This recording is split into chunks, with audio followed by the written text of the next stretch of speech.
প্রিয় বন্ধুরা, আমি বিমল সরকার। আজকে আমি আলোচনা করব ক্লাস 11-এর ফিজিক্সের ইউনিট 1, যার মধ্যে একটাই chapter physical world and measurement রয়েছে। অর্থাৎ আমরা জানব ভৌত জগৎ এবং পরিমাপ নিয়ে। চ্যাপ্টারটা জানার আগে আমরা জেনে নেব ফিজিক্স শব্দটির উৎপত্তি। ফিজিক্স শব্দটি একটি গ্রিক শব্দ ফিজিকা থেকে উৎপন্ন হয়েছে, যার অর্থ হলো নেচার বা প্রকৃতি। আমরা অনেকেই জানি যে ফিজিক্সে বা পদার্থবিদ্যায় বিভিন্ন বিজ্ঞানীদের অবদান রয়েছে, যার মধ্যে কিছু বিজ্ঞানীর অবদান অতুলনীয়, যেমন Isaac Newton, Albert Einstein, Galileo প্রমুখ। তবে আমরা জানি যে পদার্থবিদ্যার জনক স্যার আলবার্ট আইনস্টাইনকে বলা হয়। বিভিন্ন বিজ্ঞানে যেমন বায়োলজির জনক আছে, যেমন কেমিস্ট্রির জনক আছে। প্রত্যেকটা বিজ্ঞান বা ইতিহাস, সব কিছুর ভূগোল, সবারই কেউ না কেউ ফাদার হয়। সেরকম ফিজিক্সের ক্ষেত্রে আমরা কোনো একজন বিজ্ঞানীকে এর ফাদার হিসাবে ধরতে পারি না। পূর্বে আমরা এর ফাদার হিসেবে ধরে থাকি স্যার আইজ্যাক নিউটনকে, আর আধুনিক পদার্থবিদ্যার জনক হিসেবে আমরা ধরে থাকি স্যার আলবার্ট আইনস্টাইনকে। এছাড়া আমরা পদার্থবিদ্যার পর্যবেক্ষক হিসেবে বলে থাকি গ্যালিলিওকে। এই তিনজনকে একত্রে পদার্থবিদ্যার জনক বলা হয়, কারণ এই তিনজনের অবদানই এতটাই বেশি। কিন্তু যদি পরীক্ষার ক্ষেত্রে প্রশ্ন আসে যে পদার্থবিদ্যার জনককে, এবং দুজনের নাম অপশানে আছে, যে আলবার্ট আইনস্টাইনও আছে আর আইজ্যাক নিউটনও আছে, সেখানে আমাদেরকে আইজ্যাক নিউটনটা করাই বেশি সঠিক বলে মনে হবে। কারণ উনি পূর্বে থেকে, আইনস্টাইনও আগে থেকে পদার্থবিদ্যা নিয়ে অনেক কিছু আবিষ্কার করেছেন। কিন্তু যদি বলে যে আধুনিক পদার্থবিদ্যার জনককে, তখন আমাদেরকে চোখ বন্ধ করে আলবার্ট আইনস্টাইন বলতে হবে। তবে এবার দেখা যাক যে ভৌত জগৎটা কি। আমরা তো বিশ্ব ব্রহ্মাণ্ডের মধ্যে একটা গ্রহ পৃথিবীতে বাস করি, তো ভৌত জগৎটাও সারা বিশ্ব ব্রহ্মাণ্ড নিয়ে। বিশ্বব্রহ্মাণ্ডে ভৌত জগৎ বলতে এমন একটা জগৎ যার মধ্যে রয়েছে কিছু বিষয়বস্তু বা পদার্থ যেগুলোর অস্তিত্ব আছে, বাস্তবে যেগুলো আছে, সেগুলো জীব বা জড় যে কোনো কিছুই হতে পারে, বা সেগুলোর আমরা খালি চোখে দেখতেও পারি বা নাও দেখতে পারি, যেগুলো মাইক্রোস্কোপিকে দেখা যায়, বা আমরা খালি তাকে টাচ করতেও পারি, নাও করতে পারি, কিন্তু তার অস্তিত্ব আছে। যেমন সাধারণভাবে বললে তো আমরা যেমন ইট, কাঠ, পাথর, এগুলো তো ভৌত জগতের মধ্যে পড়েই, ভৌত বস্তু বা পদার্থের মধ্যে। কিন্তু কিছু জিনিস আছে আমরা চোখে দেখতে পারি না, যেমন অক্সিজেন, নাইট্রোজেন, হাইড্রোজেন, ধরো, এগুলো তো আমরা চোখে দেখতে পারি না, কিন্তু বাস্তবে এগুলো আছে। সেগুলো বিভিন্ন পদ্ধতিতে বোঝা যায়, বিভিন্ন পরীক্ষা নিরীক্ষা দ্বারা প্রমাণ করা যায়। সেই রকম আমরা যদি বলি কিছু জিনিস, খুশি, দুঃখ, তারপরে হলো রাগ, তো এইসব জিনিসগুলোর কি বাস্তবে অস্তিত্ব আছে? এগুলো হলো আবেগ দ্বারা সৃষ্টি হয়। মানুষের জন্মের সাথে সাথে প্রত্যেকের আবেগের উপর ডিপেন্ড করে, কারোর বেশি, কারোর কম, আর মানুষের সাথে সাথে এর অস্তিত্ব নষ্ট হয়ে যায়। যতদিন প্রাণের সঞ্চয় আছে ততদিন এই আবেগগুলো আছে, কিন্তু এগুলোর কোনো অস্তিত্ব নেই। তো সুতরাং এইসব জিনিসকে আমরা ভৌত জগতের মধ্যে, কোনো বস্তু বা পদার্থের মধ্যে ধরবো না। তো যেগুলো বাস্তবে আছে সেইগুলোই সাধারণত আমরা ভৌত জগতের মধ্যে রাখবো, যেমন পদার্থ বা বস্তু বলব। তবে দেখে নেওয়া যাক ভৌত রাশি কাকে বলে। যে সকল প্রকারের মাধ্যমে প্রাকৃতিক বিষয়বস্তুকে পরিমাপ করা যায় সেই সকল প্রকারকে ভৌত রাশি বলে, যেমন আয়তন, দূরত্ব, সরণ, ভর প্রভৃতি। তবে ভৌত জগতের মধ্যে তো আমাদের জল, বায়ু, ধাতু এগুলো তো আছে, তো এগুলো কি ভৌত রাশি নয়? না, এগুলো ভৌত রাশি নয়। এইগুলোকে মাপার যে প্রক্রিয়া সেগুলো ভৌত রাশি। যেমন জলের কি মাপা হয়? আয়তন মাপা হয়, কারণ জলের আকার নেই। জলের সান্দ্রতা মাপা হয়, জলের ঘনত্ব মাপা হয়, তাই তো? যেমন ধাতুর ক্ষেত্রে কি ভর মাপা হয়, তো এখানে ভরটা কি ধাতুটা ভৌত রাশি নয়, কিন্তু যে প্রক্রিয়া তাকে মাপা হয়, যেমন ভর। তো এই সমস্ত জিনিসকে আমরা ভৌত রাশি বলি, আর যেইগুলোকে মাপা হয় সেইগুলোকে ভৌত রাশি বলি না, সেইগুলো ভৌত বস্তু বা পদার্থ।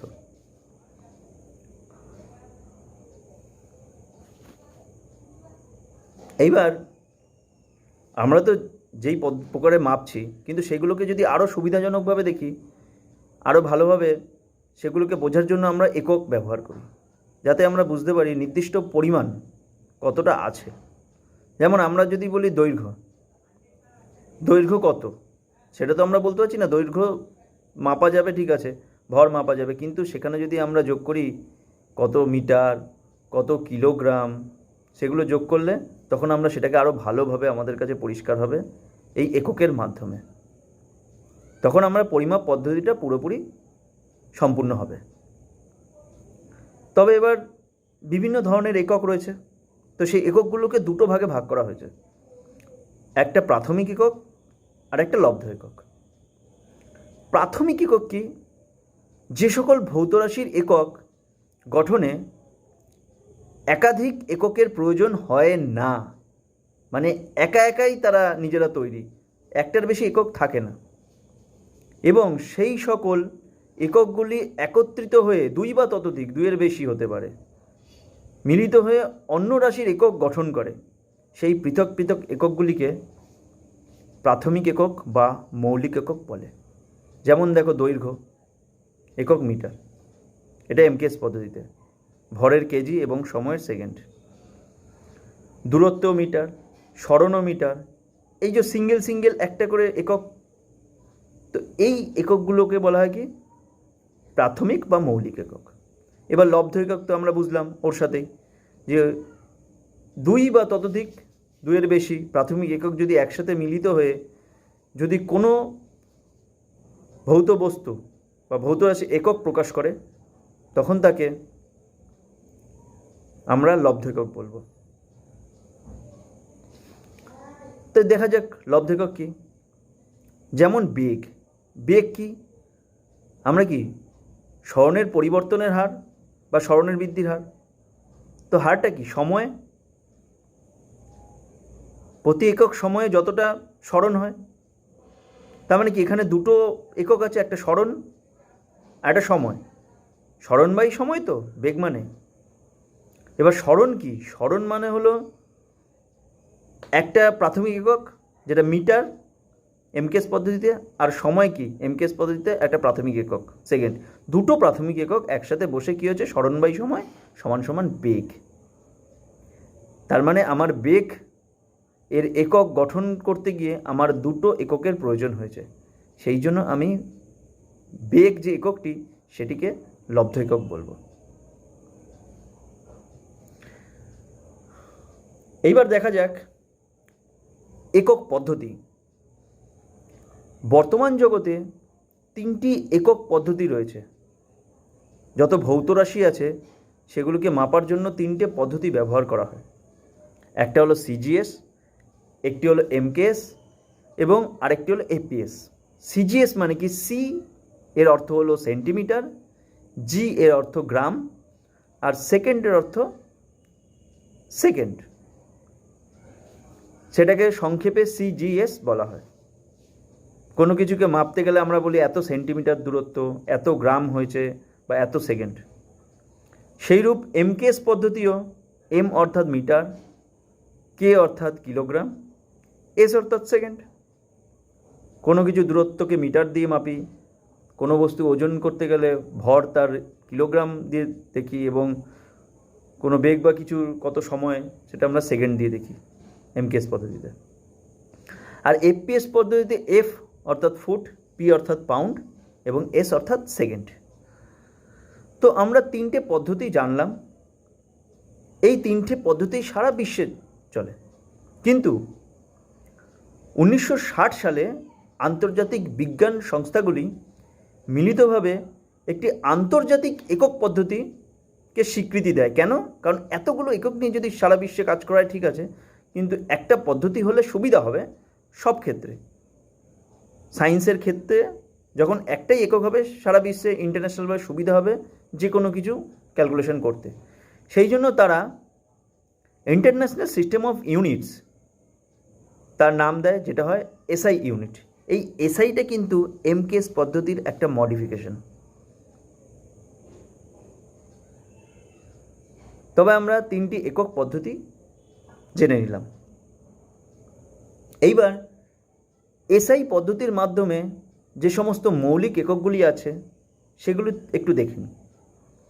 আমরা বলেছিলাম সিঙ্গেল একক যেগুলো, আর সাধারণত বিজ্ঞান ক্ষেত্রে এসআই ইউনিটটাই বেশি ইউজ করা হয়, কারণ এটা ইন্টারন্যাশনালি স্বীকৃতি দেওয়া হয়েছে।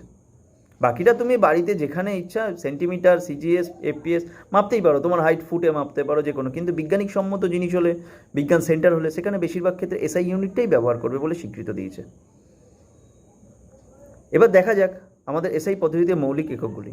দেখো, প্রাকৃতিক রাশি যেগুলো আছে বা মৌলিক রাশির এককগুলো, যে কি দূরত্ব, প্রস্থ, যেমন উচ্চতা, ব্যাসার্ধ, সরণ, দৈর্ঘ্য, সবই তো একই, সবই তো একটা ডিস্টেন্স বোঝাচ্ছে।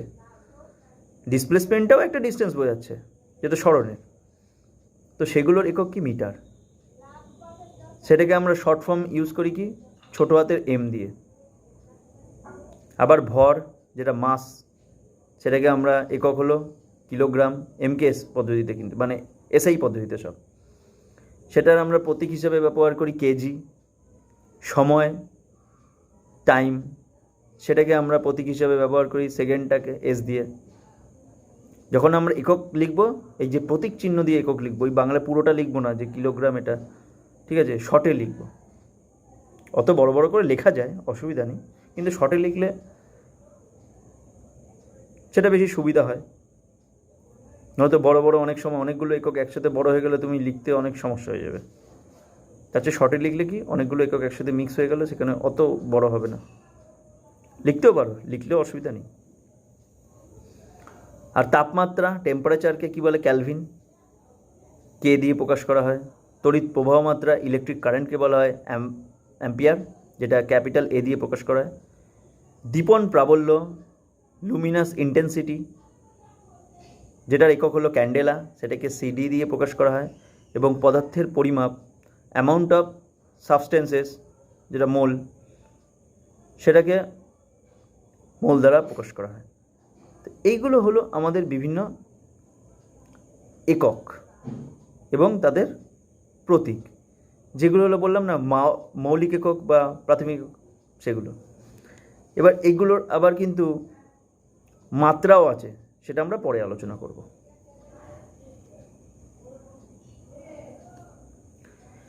এবার আমরা জেনে নিই একটু এই এককগুলোর যে রাশি বা এককগুলো সম্পর্কে একটু সামান্য ধারণা। তবে মিটার কাকে বলে? এমকেএস পদ্ধতিতে তো মিটার জানি, তো মিটার কাকে বলে? আমরা সবাই ফ্রান্স দেশের নাম জানি। সেখানে একটি প্যারিস শহর আছে, অনেকেই ঘুরতে যায়, ঐতিহাসিক শহর, খুব সুন্দর শহর, সেটাকেও আমরা চিনি। এই ফ্রান্সের প্যারিস শহরে একটা অফিস আছে, সেখানে যত মেজারমেন্ট, ওজনের সব জিনিসগুলোকে সংরক্ষিতভাবে রাখা আছে, প্রথমে যেগুলো আবিষ্কার করা হয়েছিল।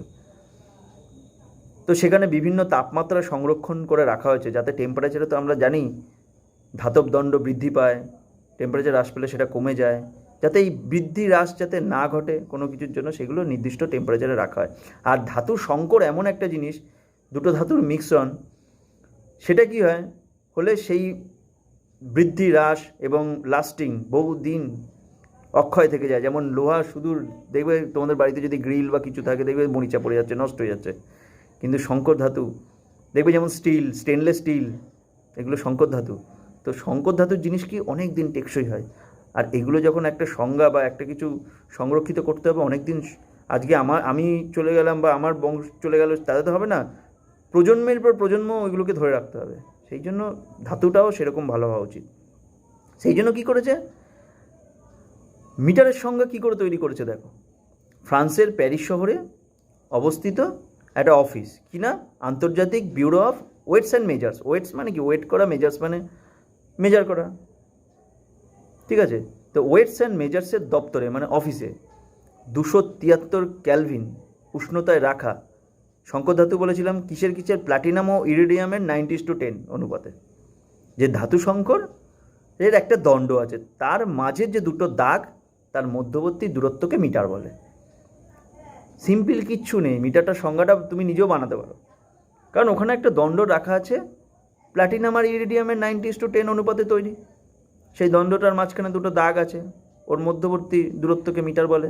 আর সেটা কত ক্যালভিন টেম্পারেচার রাখা, 273 ডিগ্রি টেম্পারেচারে। অফিসটার নাম কি, আন্তর্জাতিক bureau of weights and measures office. তো এইভাবে বুঝে গেলে ব্যাপারটা, সংজ্ঞাটা সহজ হয়ে যাবে। তো দেখো, এটা তো অনেক পূর্বে বেরিয়েছিল এই সংজ্ঞাটা, এর আধুনিক সংজ্ঞাও রয়েছে। তো আধুনিক সংজ্ঞা আমরা জেনে নিই। উদ্দীপ্ত বিশুদ্ধ ক্রিপ্টন, KR86। কেয়ার হলো, পরে কেমিস্ট্রিতে জানতে পারবে, ঠিক আছে, এগুলো অণু পরমাণু এগুলো নিয়ে জানতে পারবে। তো ক্রিপ্টনটা একটা গ্যাস,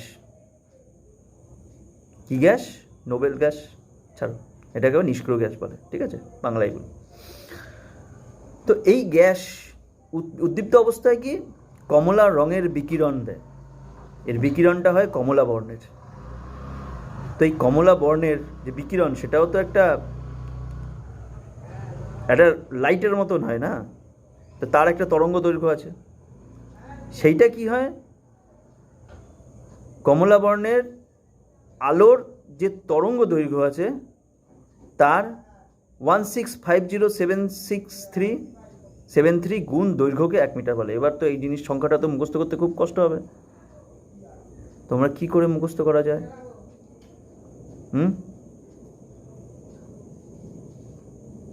মুখস্থ করবে, ফোন নাম্বার যেরকম মুখস্থ করো, 1650-76-373, এবার মুখস্থ করবে, মুখস্থ হয়ে যাবে। 1650-76-373, ব্যাস হয়ে গেল। তারপর পয়েন্টটা বসিয়ে দেবে, মনে থেকে যাবে, পড়তে পড়তে মাথায় ঢুকে যাবে সব। এবার কি করছে, শূন্য মাধ্যমে আলো 1 সেকেন্ডের 1/299792458 অংশে যতটা দূরত্ব অতিক্রম করে তাকে 1 মিটার বলে। তার মানে কি, শূন্য মাধ্যমে আলোর যে দূরত্ব যায় 1 সেকেন্ডে 1-এর অত ভাগ দূরত্বকেই মিটার বলে। তো কত ভাগ, এটা মনে থাকবে? তো এটাও পড়তে গেলে ওইভাবে ভেঙে পড়তে হবে, 299, 792, 458, এভাবে মুখস্থ করবে। 299, 792, 458, এইভাবে মুখস্থ করবে। এইভাবে মুখস্থ করতে হবে, কিছু করার নেই, কিছু কিছু টার্ম মুখস্থ রাখতেই হবে, কিচ্ছু করার নেই। এইবার পরে কি দেখে নেওয়া যায়, সূর্য এবং পৃথিবীর গড় যে দূরত্ব তাকে কি বলে জানো? এক অ্যাস্ট্রোনমিক্যাল ইউনিট বলে, AU। এর মানটাও পরে আলোচনা করব, পরে আরও অনেক কিছু আলোচনা করার আছে। এখন শুধু বইয়ের কিছু দরকারি জিনিসগুলো আলোচনা করি, পরে আস্তে আস্তে সব ওগুলো আরও বেশি ইম্পর্টেন্ট, পরে যেগুলো আলোচনা করব জয়েন্ট এন্ট্রান্সের জন্য, নিটসের জন্য। আবার দেখো, শূন্য মাধ্যমে আলোর গতিবেগ কত? এখানে একটু গন্ডগোল হয়ে গেছে, ভুল লিখে দিয়েছি। এটা হবে 3 × 10⁻, কত, 8 মিটার পার সেকেন্ড। বুঝতে পেরেছ? এখানে একটা প্রিন্টিং মিস্টেক হয়েছে, 8 হয়ে গেছে। 3 × 10⁻, মিটার পার সেকেন্ড। অনেকে না আলোর গতিবেগ এগুলো ভুলে যাও, তো ভুলে গেলে কি করা যাবে, ভুলতে তো হবেই মানুষের, তা নতুন কিছু কি করে জানবো। কিন্তু দেখো, একটু শুনতে খারাপ লাগলেও শুনবে, ঠিক আছে? কী করে মনে রাখা যায়, একটা টিক্স দিচ্ছি। 3 আর 1 কত? 4। 3 আর 1 4 তো, 4 দুগুণে 8। এটা সব সময় মনে থাকবে। তুমি যখনই দেখবে 3 ইন্টু 10 মনে আছে, 3 ইন্টু 10 কী করে মনে রাখবে সেটাও মনে রাখি দেবো। একবার ট্রিক্স দিয়ে যদি পড়ো না, সব মনে থাকবে। 3 অক্ষে 3 দেখো, 3 আর 1 4, 4 দুগুণে 8, সবসময় পাওয়ার 8 হবে।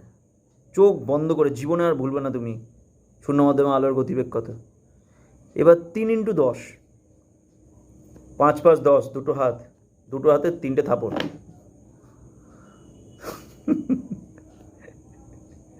বলবে এটাই আলোর গতিবেগ, দুটো হাতে 3টে থাপড়। তার মানে কি 3 বার থাপড় মারলে কী হবে? 10 10 10, 3 ইন্টু 10। তারপরে 3 আর 1 4 ইন্টু 4। দেখো, আর জীবনে শূন্য মাধ্যমে আলোর গতিবেগের মান কত জীবনে ভুলবে না।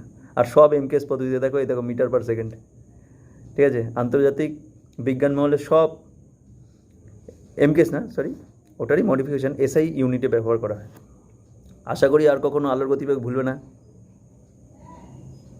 চলো এবার দেখা যাক কিলোগ্রাম কাকে বলে। সেই একই জিনিস দেখো, ফ্রান্সের প্যারিস শহরে আন্তর্জাতিক ব্যুরো অফ ওয়েটস অ্যান্ড মেজার্সের দফতরে বা অফিসে কী রাখা আছে? সেই প্ল্যাটিনাম আর ইরিডিয়ামের শঙ্করধাতু। যে বেলন রাখা, ওখানে দণ্ড ছিল মিটারের সঙ্গে, এখানে কিলোগ্রামের সঙ্গে কি বেলনের ভরকে, ওর ডিস্টেন্স ছিল, এর ভর আছে, একে কিলোগ্রাম ভর ধরা হয়। ব্যাস, কোনো কিছু আছে? কিছু নেই। এবার সেকেন্ডের ফর্মুলা কি?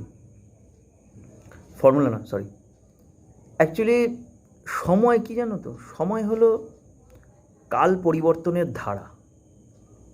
কাল যেমন অতীতকাল, বর্তমানকাল, ভবিষ্যৎকাল। দেখো ভবিষ্যৎকাল আসছেই, আমি যেগুলো বলে গেছি অতীত হয়ে গেছে। তার মানে কি সঙ্গে সঙ্গে তো পরিবর্তনের একটা ধারা চলছে, তো এটাই সময়। কিন্তু এইভাবে বললে তো আর বিজ্ঞান মেনে নেবে না, তো বিজ্ঞানকে অনেক কিছু যুক্তি দিয়ে প্রমাণ দিয়ে বোঝাতে হবে, সেই জন্য সংজ্ঞাগুলো ওইভাবে তৈরি করেছে। তো সেকেন্ড এস, দেখো সেকেন্ডটা আরও ইন্টারেস্টিং জিনিস। এমকেএস, সিজিএস, এফপিএস সবার কিন্তু চেঞ্জ হয়েছে, কিলোগ্রাম, ঠিক আছে, গ্রাম, পাউন্ড এসবে, কিন্তু সবার ক্ষেত্রেই সেকেন্ড রয়েছে, ঠিক আছে? সেখানে কিন্তু ঘন্টা মিনিট কিচ্ছু করেনি, সেখানে শুধু সবার ক্ষেত্রে সেকেন্ড দিয়েছে, ঠিক আছে? তো সেকেন্ডের সংজ্ঞা কী বলেছে দেখেন, জেনে যাও। 133 পরমাণু ভর বিশিষ্ট সিজিয়াম মৌলটার নাম কি? সিজিয়াম মৌলের একটি নির্দিষ্ট তরঙ্গ দৈর্ঘ্যের বিকিরণ তরঙ্গের 91926317770 সংখ্যক কম্পনের জন্য প্রয়োজনীয় সময়কে 1 সেকেন্ড সময় ধরা হয়। তার মানে কী বুঝলে? সিজিয়াম যে মৌল আছে তার একটি নির্দিষ্ট তরঙ্গ দৈর্ঘ্যের বিকিরণ, তরঙ্গ দৈর্ঘ্যের মধ্যে বিকিরণ, যে তরঙ্গ হয় তো এরকম দেখবে সাইন কার্ভের মধ্যে, ওটা পরে আস্তে আস্তে দেখবে, আস্তে আস্তে সেই তরঙ্গ দৈর্ঘ্যের মধ্যে কম্পন হয়, ঠিক আছে? আমরা যে শুনতে পাই তো কম্পন হয়, এটাও কিন্তু তরঙ্গ দৈর্ঘ্য আছে শব্দের। সেগুলো আস্তে আস্তে চ্যাপ্টারগুলো এগোবে, আস্তে আস্তে ভালো করে আমরা জানবো। তো এই যে কম্পন আছে, এই এত সংখ্যক কম্পন হতে যে সময় লাগে তাকেই 1 সেকেন্ড বলে। সিজিয়ামের তরঙ্গ দৈর্ঘ্যের এত সংখ্যক কম্পন হতে যে সময় লাগে, সিম্পল বুঝে নাও, খালি মুখস্থ করে দিও। এটাও ওইভাবে মুখস্থ করো, হয়তো এই সংজ্ঞাটা দেবে না, কিন্তু যদি তোমার একটু জানার ইচ্ছা হয় বা মুখস্থ করার ইচ্ছা হয় করে নিও। 919 263 177 0। আর না পারলে কী করা যাবে, কিন্তু ইম্পর্টেন্টগুলো কিন্তু মনে রাখবে, যেগুলো খুব দরকার। এবার ক্যালভিন কাকে বলে? ক্যালভিন কী জিনিস জানি? ক্যালভিন স্কেলে পরম শূন্য উষ্ণতাকে 0 এবং জলের ত্রৈধ বিন্দুর উষ্ণতাকে ঊর্ধ্ব স্থিরাঙ্ক ধরা হয়। ইহা তাপমাত্রার এসআই একক। এই স্কেলে জলের ত্রৈধ বিন্দুর উষ্ণতার 1/273.16 অংশকে 1 কেলভিন বলে। তার মানে কি, এই যে স্কেল আছে, ঠিক আছে, এই স্কেলে কী হচ্ছে, জলের যে ত্রৈধ বিন্দু আছে, বিন্দুর উষ্ণতা আছে, ঠিক আছে, ওর এত ভাগের যে 1 অংশ, সেটাকেই ক্যালভিন ধরা হয়। 1/273 0.16। এবার অ্যাম্পিয়ার কাকে বলে? এগুলো সব কিন্তু মৌলিক একক। অ্যাম্পিয়ারকে এ দিয়ে ডিনোট করা হয়। শূন্য মাধ্যমে পরস্পর থেকে 1 মিটার ব্যবধানে রাখা দুটি সমান্তরাল সুদীর্ঘ সরু তারের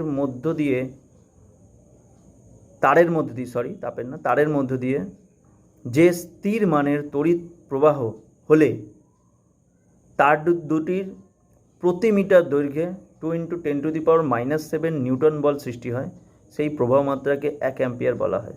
যখন আমরা ইলেকট্রিক বা বিদ্যুৎ তড়িতের চ্যাপ্টার পড়ব তখন এগুলো আরও ভালো করে ডিসকাস করব।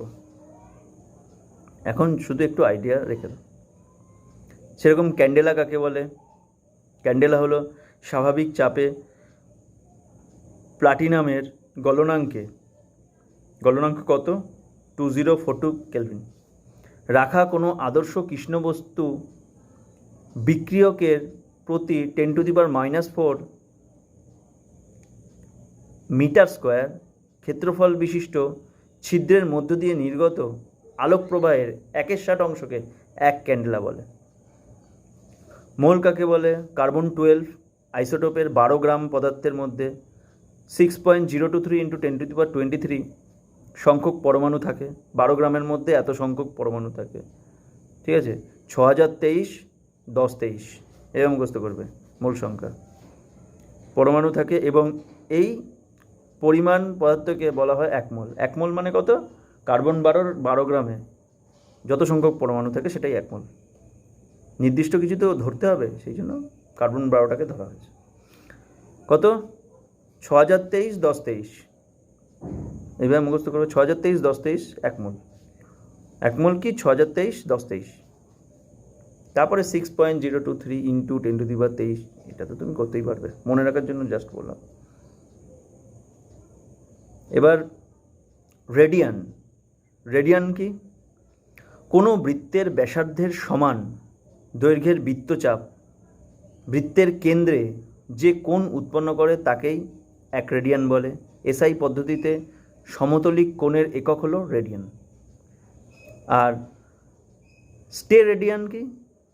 এটি হলো এমন একটি ঘনক যা কোনো গোলকের পৃষ্ঠ গোলকটির ব্যাসার্ধের বর্গের সমান ক্ষেত্রফল আবদ্ধ করে।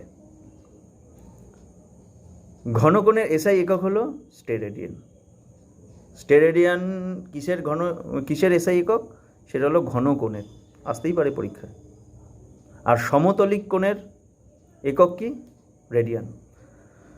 তবে আমরা পার্ট 1টা আজকেই এখানেই শেষ করলাম, এবং দ্বিতীয় পার্টে আমরা পরের যেগুলো আছে যেমন মাত্রা সেগুলো নিয়ে আলোচনা করব। এইভাবে আস্তে আস্তে আমরা এগোবো। ভিডিওটা সম্পূর্ণ দেখার জন্য তোমাদেরকে ধন্যবাদ। আর তোমাদের যদি ভালো লেগে থাকে ভিডিওটা, তবে অবশ্যই সাবস্ক্রাইব করবে এবং লাইক করবে।